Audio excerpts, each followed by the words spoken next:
Hello दोस्तों, कैसे हो। अब लोन लेने के जाते हो, बोलते हो मेरे पास रिटर्न नहीं है, फिर भी लोन मिल जाता है। बैंक स्टेटमेंट नहीं है, फिर भी लोन दे सकता है। तो कैसे बैंक लोग, मतलब बैंक में स्टेटमेंट जो नहीं है, इनकम टैक्स रिटर्न नहीं है, फिर भी लोन दे सकता है। तो कैसे दे सकते हैं, उसका रास्ता दो तीन प्रोडक्ट्स है, उसके लिए हम बात करेंगे। तो वीडियो लास्ट तक देखना, अगर अच्छा लगे तो शेयर करना। पहली बात करें, लोन लेने जाते हो ना, बिजनेस लोन की बात करेंगे आज हम। तो उसमें दो तीन तरह से वो कैलकुलेशन करते हैं। फर्स्ट है आईटी रिटर्न, मतलब आप बिजनेस करते हो तो रिटर्न भरते ही होगे। तो रिटर्न भरने जो भरते हो, मतलब बैंक में ट्रांजेक्शन थोड़ा कम है, जो बैंक में नहीं बिठ रहा है, तो आप इनकम टैक्स रिटर्न जो भरते हैं इसी हिसाब से भी लोन मिल सकता है। उसमें बात करें, अगर मान लीजिए आपका रिटर्न 4 लाख का भरा हुआ है, पिछले साल 3.5 लाख भरा हुआ है, तो एज दोनों रिटर्न के एवरेज मतलब 3.5 लाख के आसपास एवरेज है, उसी हिसाब से 80% के आसपास कोई रेशियो काउंट करते हैं, उसके हिसाब से आपको लोन दे सकता है। अगर रिटर्न के हिसाब से नहीं बिठ रहा है, अगर आपको लोन चाहिए मान लीजिए 15 लाख, इनकम टैक्स के हिसाब से बैठ रहा है आपको 4 लाख या 5 लाख, 15 लाख चाहिए फिर भी हो सकता है। दूसरा तरीका है बैंक स्टेटमेंट, मतलब जी हाँ, bank statement, average bank balance बोलते हैं उसको, एबीबी, शॉर्ट फॉर्म में एबीबी बोला जाता है। सभी बैंक में डेट्स फिक्स नहीं है, कुछ बैंक में 1, 5, 15, 20 है, कुछ बैंक में 1, 7, 14, 20 है, कुछ बैंक में 1, 10, 20, 25 है। वैसे सब बैंक में डिफरेंट डिफरेंट होता है। मतलब पहली तारीख को कितना बैलेंस था, 5 तारीख को कितना बैलेंस था, 20 तारीख को कितना बैलेंस था, और 25 तारीख को कितना बैलेंस था। तो चार जो एंट्री है उसको कैलकुलेशन करते हैं। वैसे 3 या 6 महीने का एंट्री काउंट करते हैं। उसकी जो एवरेज आती है, अगर बैंक में बैलेंस अच्छा रहता है एवरेज ट्रांजेक्शन के साथ, वैसा नहीं कि महीने में एक ही ट्रांजेक्शन हो और बैलेंस पड़ा है, ऐसा नहीं।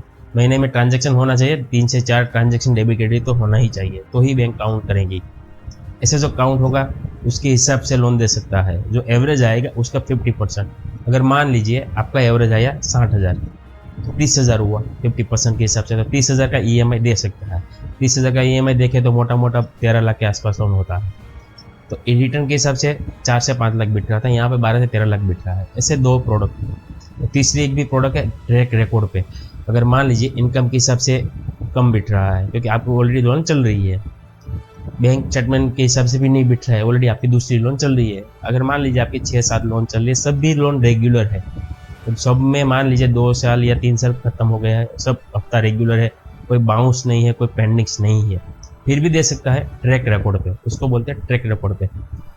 अगर मान लीजिए आपकी 4 लोन चल रही है, उसका जो ईएमआई है वो कैलकुलेशन काउंट करते हैं, या लास्ट 1 साल में ख़त्म होने वाली लोन है उसका ऑब्लिगेशन नहीं काउंट करते।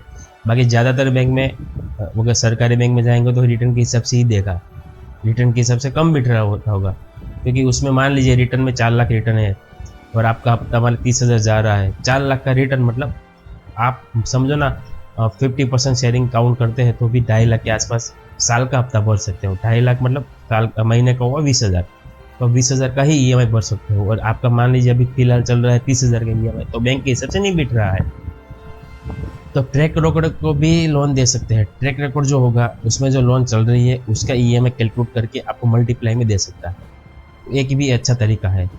अगर 3 तरीका है, जैसे आईटी रिटर्न है, बैंक स्टेटमेंट है और ट्रैक रिकॉर्ड पे है। अगर आपको लोन लेना है, बिजनेस लोन लेना है, आपको थोड़ा डॉक्यूमेंट सब सही है, क्रेडिट स्कोर अच्छा है, और बिजनेस प्रूफ भी होना चाहिए 1 साल पुराना।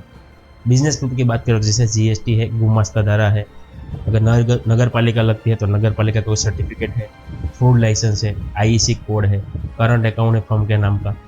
ऐसे बहुत सारे डॉक्यूमेंट्स है। ऐसे गवर्नमेंट कोई भी डॉक्यूमेंट्स होगा तो काउंट करते हैं 1 साल पुराना। तो मित्रों, आई होप वीडियो अच्छा लगा होगा। अगर जैसा लगा हम कमेंट करके बताएं। ऐसे ही हम इंटरेस्टिंग वीडियो लाते रहेंगे। हमारे चैनल को सब्सक्राइब करें और लाइक करें। धन्यवाद।